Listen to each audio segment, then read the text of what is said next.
Hello guys, magandang hapon ngayon. Mga 5:57? 4:57. 4:57. Yan, mag-alas 5 na ano. Kasi kaninang umaga, puro ulan. Puro ulan. Di ba may pasok na dapat kayo, no? Oo, tapos biglang suspended. Kasi nga panay ulan. Lakas ng ulan kayo ng umaga, ulan tigil eh. Pero kasi kahit na tumigil na yung ulan ng mga tanghali, ayoko pa rin. Baka mamaya madali na naman ako pagalis. Katulad nung isang araw, nadali ako eh. Biglang gulat. Ngayon, nag-take gamble ako. Pero okay naman. At parang nakakatakot pa rin. Pero hindi pa bumabagsak yung ulan. Kaya sinamantala ko na ano.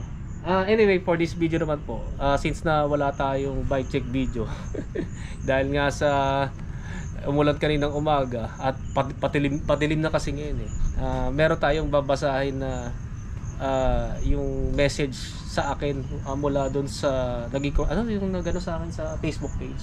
Yan si Sir si Sir Idol Elton, no. Pakibasa nga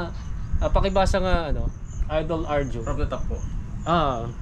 Hello po Sir Eric, I have a curious question lang po na baka may sagot na. Why do you prefer to ride an MTB po rather than a road bike, which could give you a huge advantage given that you're already riding at record pace? I've seen your Strava rides po sir, and your pace is really fast, like speeds that could drop roadies sa race.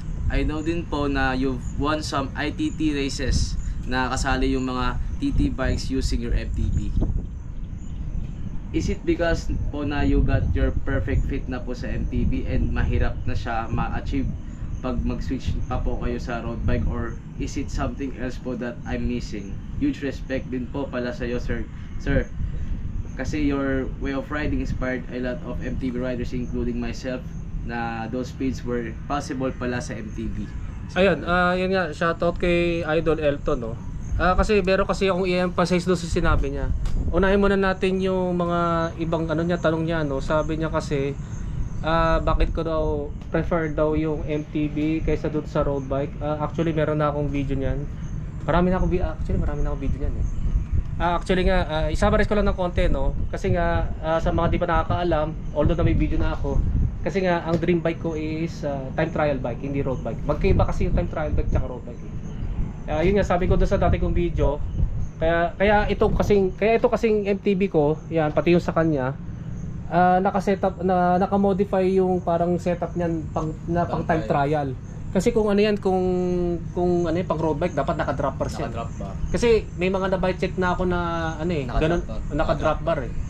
Kasi gusto nila yung parang yung refill dun sa naka-road bike na naka-drop bars. So yun nga, kasi yan eh, ang dream bike ko talaga is time trial bike. Ayan, kasi nga mas mabilis yung time trial bike kaysa dun sa road bike. Tested na sa wind tunnel sa Europe. Kasi dito sa Pilipinas, kahit na meron ng time trial bike dito, kahit medyo matagal-tagal na, marami pa rin kasi sa atin mga Pinoy na pag sinabing mabilis na bike, akala nila road bike lang. Road bike na lang. Yung road bike lang wala na. Actually talaga, time trial bike at saka triathlon bike. Pero pagdating sa aerodynamics, sa pinakamabilis talaga triathlon bike. Kasi nga, yan yung hindi sakop ng UCI regulation. Yung mga pang triathlon. Kasi wala kasing regulation sa triathlon ba maganda rin sa climbing mo ngayon? Medyo sa mga banayad lang. Kaya naman iahon, pero sa pag medyo steep na, doon na nagiging disadvantages yung mga kasi medyo mabigat kasi yung triathlon bike at saka time trial bike. Kaya doon sa mga matatarik na ahon, doon lang nagiging lamang yung road bike kasi mas magaan. Tsaka siguro yung sa cockpit tsaka sa geometry. Ayan, ano pa yung ibang sinabi niya dito? Sasagutin ng saglit. Yung sinasabi niya, yung sa Strava, yun nga kasi nga nakita niya kasi yung mga siguro followers siya siguro sa Strava ko. No? Nakita niya kasi yung mga training ko tsaka yung since nung sumasali rin ako ng crit race nung wala pang RB category, MTB pala, nung wala pa lang MTB category. Ang gamit ko nung Cold Brontes na MTB dati na naka aerobar. Pinapasali ako ni Master ni si ex-pro yun eh. Si Kuya Dindo Keremit yan. Pinapasali niya ako eh. Kahit na naka-MTB lang ako tapos wala pang MTB category, road bike lang. May sinabi kasi siya na tungkol dun sa yung yung ano, you could drop the roadie sa race. Ewan ko lang kung saan yan nakuha yung ano, kasi nga siguro kasi meron kasi akong isang nakachamba na podium na ano yung sa Dangri na crit dati kasi naka-form kami ng breakaway, 3 kami. Okay. 2 road bike at saka ako mag-isang MTB. yun, hindi planado yun, Nasakto lang na nagkaroon na kami ng breakaway. Tapos ano yun sila Kincha tsaka yung isang taga Opus, team Opus yun. Hindi ko na matandaan yung pangalan. Hanggat na ano na, syempre pagdating sa last lap, hindi ayaw nila pumalit. Ako na nagtrangko. Hanggang doon sa finish line. Kaya syempre, pakatlo na ako. Pero okay naman yun kasi podium pa rin yun. At saka nag-teamwork naman kami doon sa siguro mga final 2 to 3 laps Kasi normal lang sa crit yung ganun. Yan. At kasi kapag nagpakiramdaman pa kami sa ganun, 3 lang kami. Maabutan kami ng main peloton wala kaming makuha, no. Baka yun yung tinutukoy niya kasi yun, nasa Strava record ko yun. Yung sinasabi naman niya na yung ITT, kasi yun nga sabi ko dun sa dati kong vlog, 2 time trial yung nasalihan ko kasi nga since nung nabenta ko na dati yung time trial bike ko, under pa rin ako ng Team Rising Sun at gusto ko pa sumali ng ITT kahit na yung Colbrotes ko dati na Aerobar Rigid MTB, sinali ko pa rin. Pumayag naman kasi yung organizer dun sa Clark na pwede na isali ko yung Colbrotes ko dati. Yun nga, panglima ako dun sa unang try ko ng ITT sa Clark Cycling Classic 2018. Tapos nung nag-MC Tremor ako sa age category ko, doon ako nag-podium 2nd place. Yung 5th place kasi hindi podium yun kasi hanggang 3rd place lang. Okay. Ayun. Pero okay na rin yun kasi 5th place na. kasi 5th place yun Marami akong nahigitan dun sa naka-time trial bike tsaka road bike. Ako lang naman yung MTB na sumali dun. Ang dami nga tumingin sa akin na nagulat sila MTB. MTB na sinali sa time trial. Kaya natatawa ako pag tinitingnan nila ako dati. Ayun, ito pa isa. It's because daw na yung you got your perfect fit sa MTB. Kasi ang iniisip niya kasi nakuha ko na kasi yung fit dito. Baka daw maiba dun sa road bike. Actually hindi kasi nga sabi ko kanina time trial bike ang gusto ko, hindi road bike. Kasi nga before na, 'di ba alam mo naman na sponsoran ako dati na Kinesis noon tapos Cube Air yun. Before kasi ako ma-sponsoran noon, ang gamit ko noon MTB na nakaganyan, naka-Aerobar. Kumbaga dahil dyan kaya ina-sponsoran Oo, dahil kasi dyan sa bisikletang ganyan na setup na yan, na umiikot ako sa Dangri na, ni-scout na pala ako, di ko alam. Wala akong kumalay-malay. Oo, kasi wala naman kasi akong planong sumali ng karera noon Mababaw lang ang kaligayahan ko sa cycling Gusto ko lang mag-exercise. Gusto ko lang ma-improve yung pacing ko na hindi aasa sa tutok. Kasi nga sa time trial bawal tumutok At saka gusto ko lang makarating bike to work kasi nagpa-bike to work dati ako noon Tsaka mag-long ride. Yun lang naman gusto ko Yung pala dahil sa ginagawa ko sa Dangri na ensayo ko, yun nga kinuha ko ng Team Scott. Tapos naano ko ng Kinesis nung una. Hindi ako nanibago in terms dun sa yung sa basic na position. Kasi yung MTB ko na ganyan, pinag-aralan ko na yan before ako mag-assemble ng ganyan Pinag-aralan ko na yan yung fundamental setup dun sa time trial bike kasi dun sa time trial bike katulad niyan, sinabi ko na sa video ko dati. Kasi nga sa time trial bike para makuha yung aero position kailangan mas mataas to kaysa diyan. Okay. Di naman kailangan sobrang subsob. Basta yung sakto lang.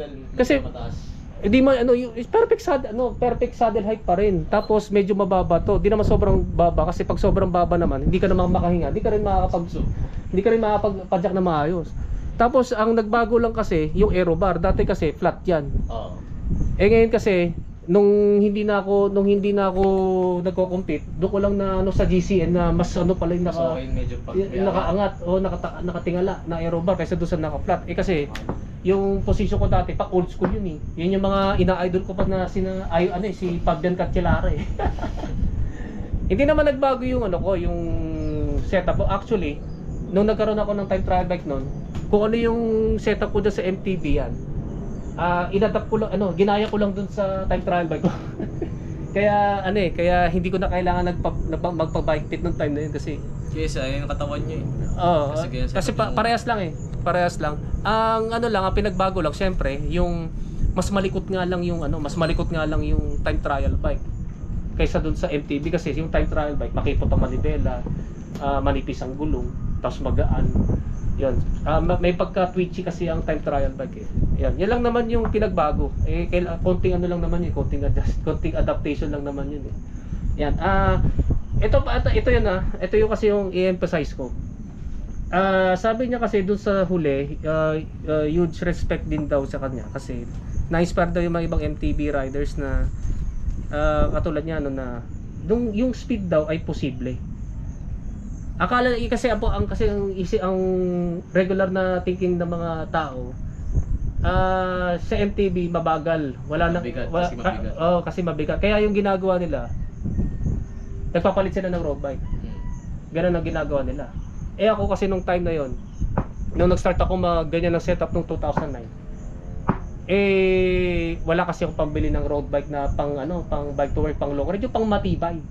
Kasi kung bibili ako ng mga budget na road bike dati, kahit naman ngayon kasi mga sobrang budget na road bike dati tsaka ngayon, unang-una sa lahat, yung frame size, hindi po pwede sa akin. Maliliit kasi. Kasi halos 6-footer ako 5'11 ako kung wala ako scoliosis, 6-footer dapat ako ang size na ang tamang top tube na frame para sa akin sa road bike is 50. Siguro yung katulad dyan sa MTB ko mga 50, sa MC ko 57. Okay na yung size 57 cm o 570 mm. Tapos yung sa seat tube, mga size pinakamalit na yung size 54 o 55. Pero ang regular daw sa 6-footer 56. Nakita ko lang ng malaki sa road bike dito, mga 54 lang eh. Hindi na pinanakita ko malaki. Yun, 54 yung top tube.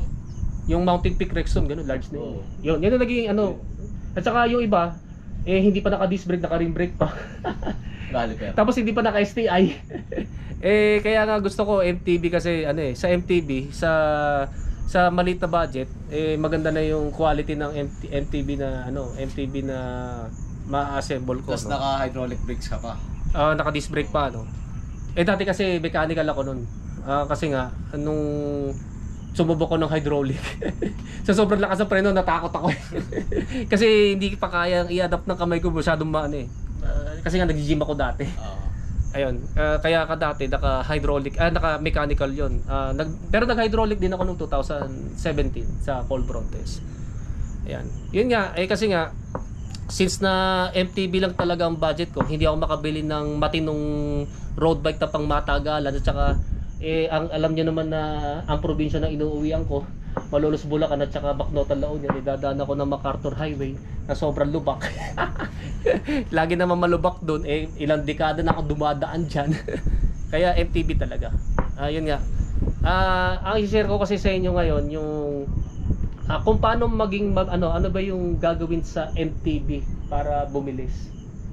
Na katulad nung dun sa na-experience ko kasi based dun sa Strava yung kasing kunwari dati for example yung sa Trasco nag 50 km time trial ako doon sa Danghari noong 2021.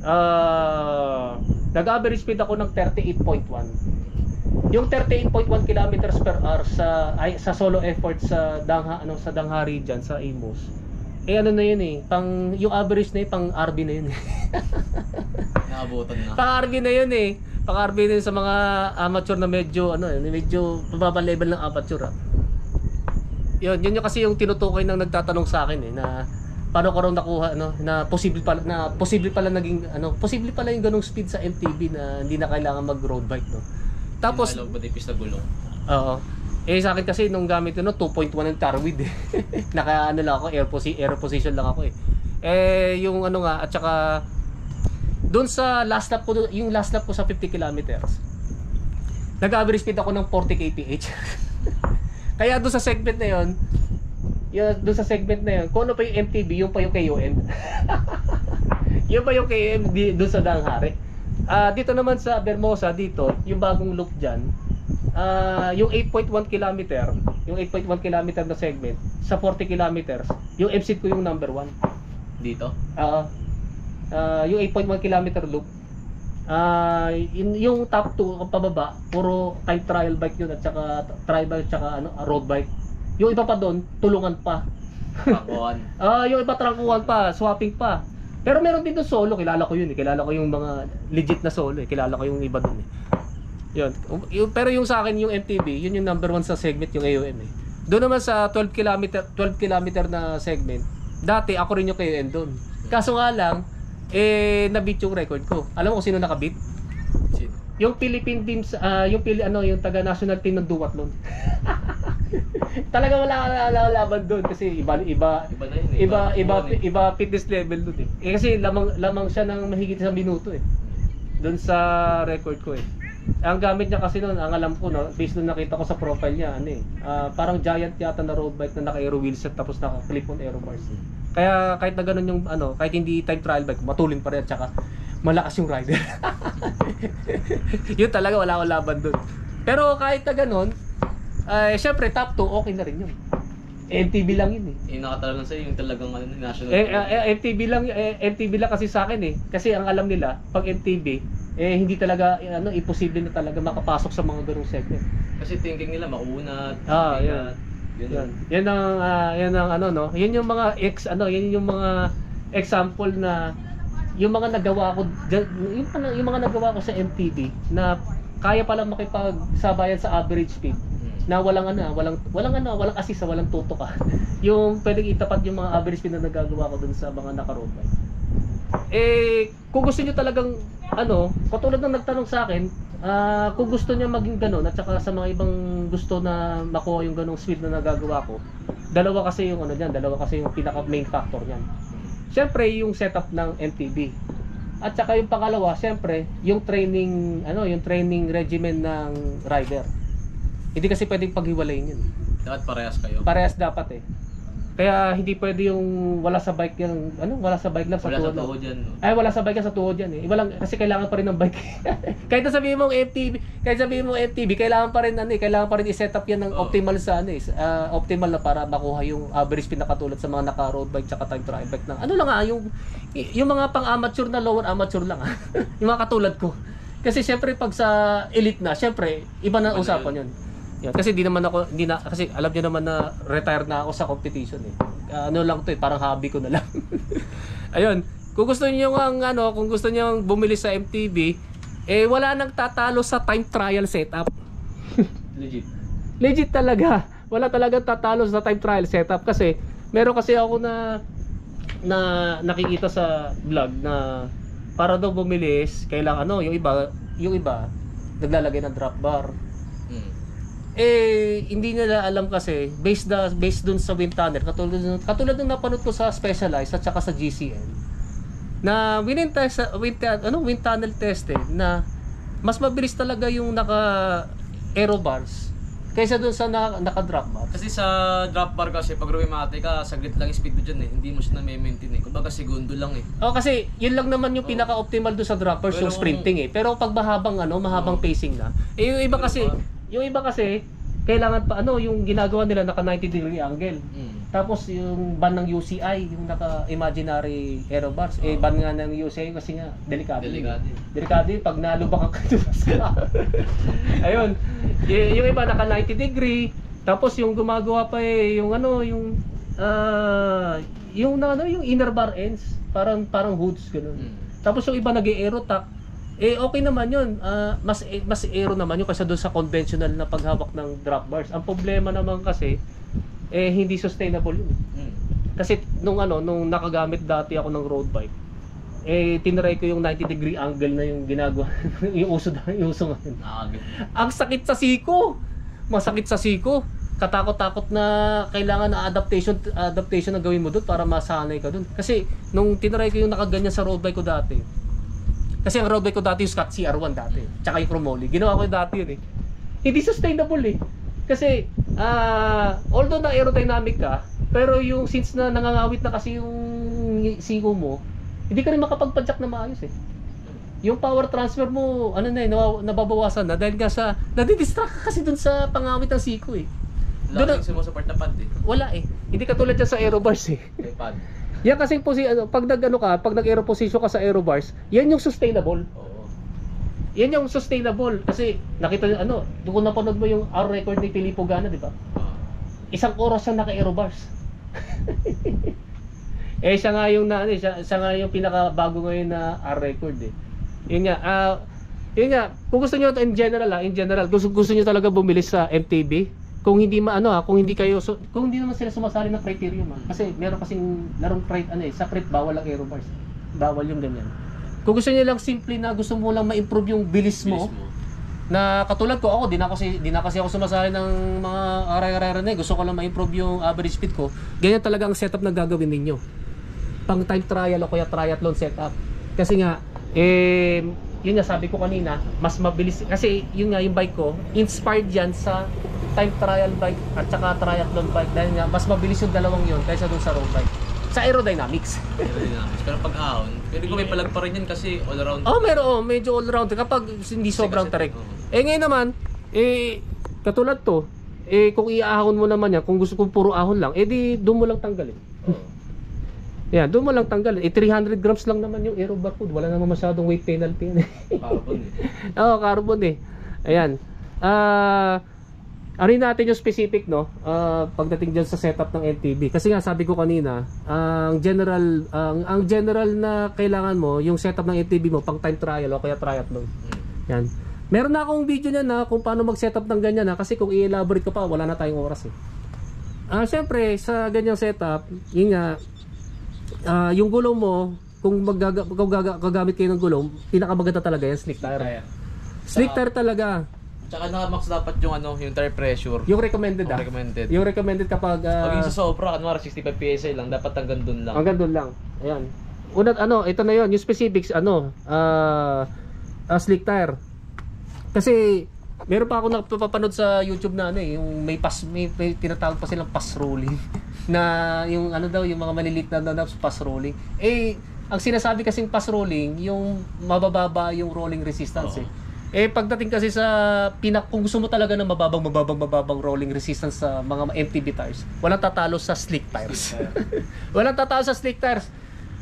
Talo diyan yung Maxxis Icon, Maxxis Pace, yung Race King, lahat na may spikes, talo yan sa mga slick tire. Kung wala naman kayo mahanap na slick tire, ang pangalawa diyan yung semi-slicks, yung main knobs lang sa gilid. Sa gitna makinis. Sa gitna makinis. Katulad ng kasi yung speed king wala na eh. May nakita ko sa Shopee, yung Continental din yun kasi nakalimutan ko pangalan eh. Ano yun? Terra Hardpack yun. Terra Hardpack yun. Terra Hardpack yun. Yun yung pumalit sa Speed King. Ang problema naman kasi yung mga slick tire at saka semi-slicks medyo pricey. Oo. Kasi naman kaya pricey yun kasi ang ganda naman ng quality. Matagal mapudpud, tsaka mag-grip. Kasi yung mga binibenta ng mga Exitar na yung mga tinatawag nilang pass rolling na Exitar, yung iba doon mabilis mapudpud eh. Kasi yung mga Icon parang discipline lang yan sa mga gravel talaga, hindi talaga siya sa road eh. Kasi yun ang ginagamit nila pang rin eh. Pang karera sa yun yung ginagamit nila dyan sa kalsada eh. Which is pwede naman, kaso nga lang, slick tire pa rin talaga. Slick tire pa rin kung roads talaga. Oo. Tapos, syempre, kailangan nyo ng rigid fork. Oo. Kailangan nyo ng rigid fork. Understood na yun eh. Kasi pag rigid fork, mas magaan. Tapos, syempre, yung maikli na hindi, yung hindi masasacrifice yung BB drop. Para hindi ka magkaroon ng pedal strike.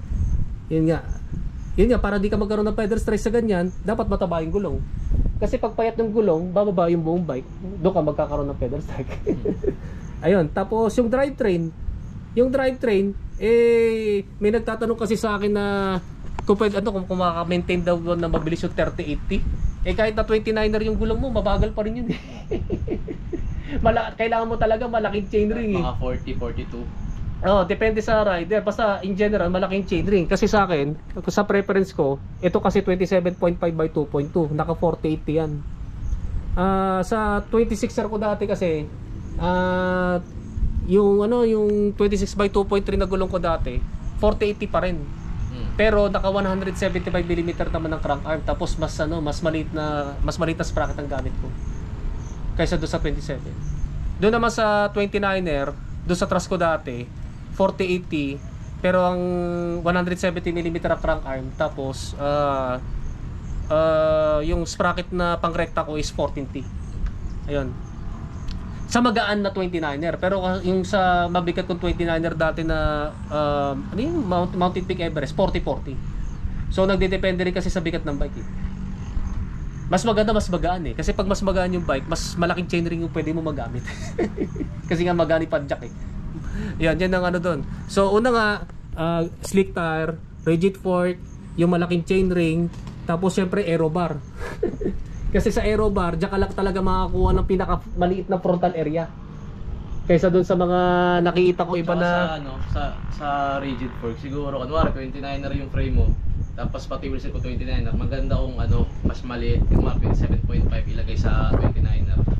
Basta ang goal aerodynamics din. Ang goal lang kasi talaga yung cockpit medyo mas bababa kaysa doon sa saddle. Kasi yung nangyari sa'yo, mas mataas yung cockpit eh. Oo, nung una. Kaya para ka lang nakarelax nakaganyan, no? Naka-upright eh. 29er din yung rigid fork. Ayun, kasi yung mga nasabi ko, yung mga nasabi kong gagawin para bumili sa MTB, sinabi na rin niya sa GCN eh.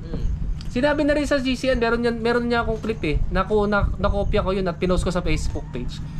Sabi nga ni Oli, aero bars din, tapos slick tires, tapos malaking chainring. Ang hindi lang niya na-mention, rigid fork. Yan lang baka nakalimutan lang niya. Pero yung halos lahat yung sinabi ko ngayon, yung setup ko dating-dati pa.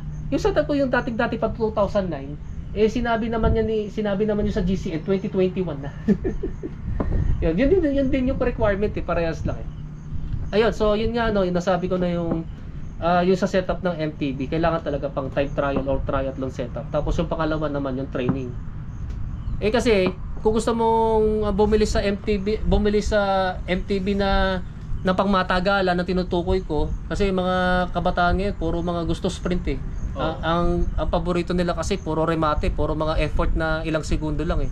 Pagdating kasi ang napansin ko kasi yung mga bata na gaganoon, mabilis lang sila sa sprint pero yung maintaining wala na. Wala na. Kasi ang ensayo nila kasi pang crit eh. Ang ensayo nila pang crit. Kung gusto niyo gusto niyo gusto niyo ma-improve yung maintaining speed niyo sa MTB na matagal, kailangan niyo mag-ensayo rin kayo ng pang individual time trial, yung solo. Pang solo time trial mag-ensayo din kayo yung zone 4. Hindi tapos kailangan maging independent rider kayo sa training na yun. Huwag kayong aasa huwag kayong aasa sa drafting.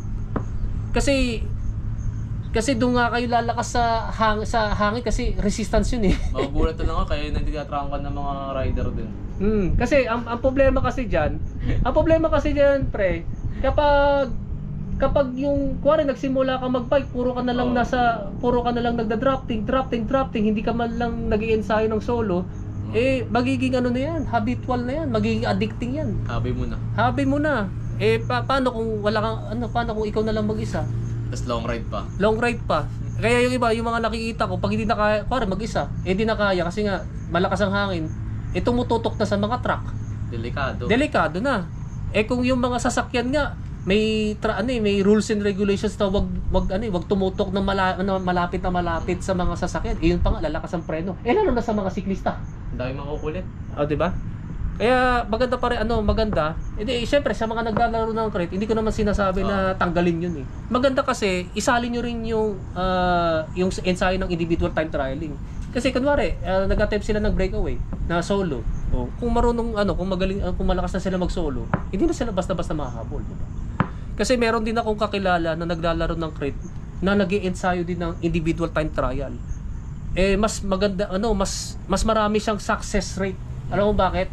Since na since na flexible na yung naglalaro ng crit, magaling na siya sa sprint, tapos magaling pa malakas pa siya sa soluhan. Kahit anong senaryo, may chance na talaga siya. May palag. Di ba?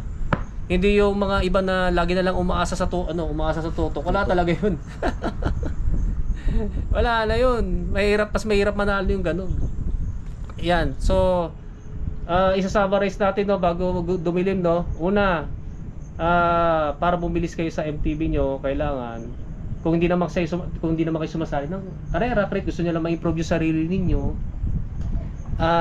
yung MTB na gamit, isa-set up nyo pang ITT, pang time trial or pang triathlon. Kasi halos pagka-press lang naman yun. Yan, tapos sa training naman, dapat mag-ensayo kayo ng pang individual time trial. Zone 4, no? Zone 4. Kasi yung effort niyan from 10 minutes to 60 minutes. Tapos kung mag-ensayo kayo ng ganun, ito pinakamaganda sa Vermosa. Wala nang basta dito sa lugar natin, doon sa region natin, wala nang gaganda pa sa Vermosa. Mahirap man, pero dito ka lalakas. Oo, napakahirap dito. Dati kasi sa Danghari, ang sarap eh. Puro patag kasi doon eh. Kaya yung ahon doon wala lang. Doon sa flyover lang yung ahon doon. Kaya doon ako nag-average sa mataas na mataas eh, kahit MTB lang eh. Dito hirap na hirap ako eh. Kasi dito, ang pinaka PR ko lang dito 36 eh. Eh doon sa Danghari, yung 50 km ko umabot pa ng 38. Kasi nga gamit na gamit yung aerodynamics kasi yung flat na flat. Ito kasi may ahon eh. Puro liko-liko pa. Liko-liko pa. Ayun, dati kasi sa Dang Reyna maganda eh. Nung wala pa Vermosa, pumangit na sa Dang Reyna. Dumami na sasakyan. Kaya hindi na ako nag-ensayo sa Dang Reyna. Di na ako nag-ensayo sa Dang Reyna. Ilang buwan na? 5 buwan na. Pupunta na lang ako doon kapag pupunta ako sa bike shop ni Kuya Tintin, tapos kakain na kailan ko yung Nolan, yun na lang. Yun, so hanggang dito lang. So meron kayong gusto malaman na hindi ko nasabi, hindi namin nasabi, comment na lang ninyo sa comment section down below. Mag-shoutout ka muna. Shoutout sa mga klase ko, see you sa Wednesday. Yun, pasukan na. Bukas no. Basta hindi umulan kasi may hinto naman yung yung pagbabike ko. Pero let's see. Di, okay lang kasi basta aral. Okay lang medyo mahuminto ka basta patapusin mo na pag-aaral mo. Yan kasi ako matagal akong graduate. 2003 pa lang graduate na ako. Yan guys, maraming salamat sa inyong panonood. Don't forget na i-subscribe yung aking YouTube channel. Paki-click na lang yung notification button para ma-totally notify kayo. Yan guys, maraming salamat sa inyo and ride safe po sa inyo.